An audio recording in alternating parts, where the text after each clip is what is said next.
وہ اتارے جائیں گے، اس میں بھی نیت ہوگی. جب صحیح کرے گا تو صحیح کی نیت کرے گا، جب تقصیر کرے گا تو تقصیر کی نیت کرے گا، تھوڑے سے بعد.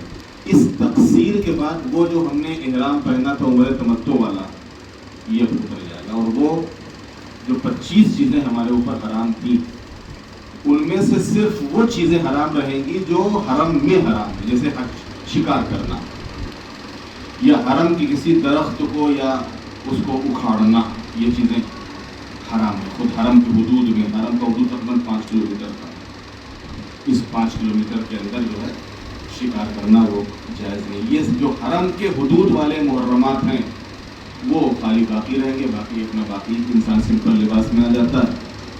کب تک؟ اب حج کی تاریخ تک.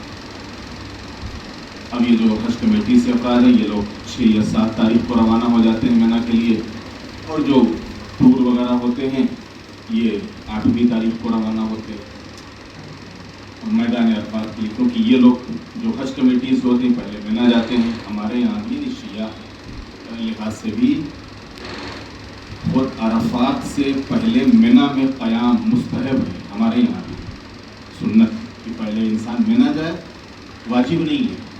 کیونکہ ٹور والوں کو یہ اندیشہ ہوتا ہے کہ پتہ نہیں وہاں سے وہاں لے جانے میں دقت ہو، پہنچ پائیں نہ پہنچ پائیں، واجب چھوٹ نہ جائے. اس وجہ سے وہ ڈائریکٹ عرفات پہنچا دیتے ہیں.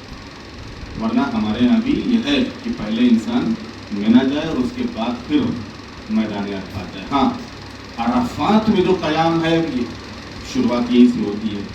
عرفات کا جو قیام ہے یہ واجب ہو جاتا ہے. یعنی حج، اور اس سے پہلے آپ کی خدمت میں ایک چیز جو چھوٹ گئی وہ عرض کر دوں.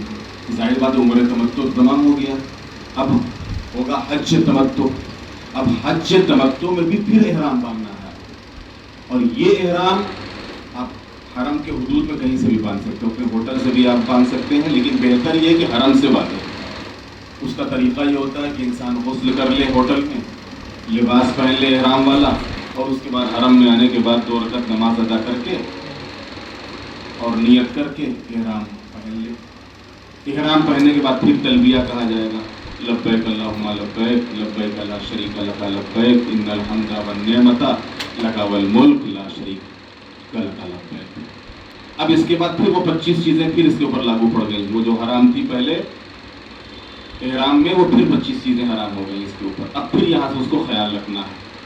اور یہ احرام پہننے کے بعد اب اگر حج کمیٹی میں جا رہا ہے تو پہلے مینا جائے گا، اور اگر یہ ٹور وغیرہ میں جا رہا ہے تو ڈائریکٹ عرفات چلے جاتے ہیں. جو واجب ہے وہ سب سے پہلے عرفات میں قیام ہے.